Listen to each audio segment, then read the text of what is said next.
Poultry में अगर सर्दी जुकाम छींके आ रही है या रात को बर्ड्स जो होते हैं खर खर की आवाज़ करते हैं, तो इसके लिए बेस्ट है ये ड्रोन कोटार।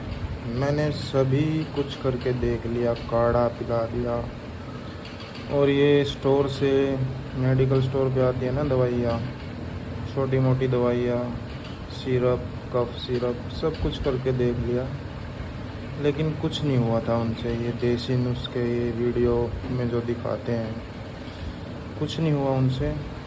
लेकिन फिर मैंने अमेज़ोन से इसको मंगाया और इसका बेस्ट रिज़ल्ट है।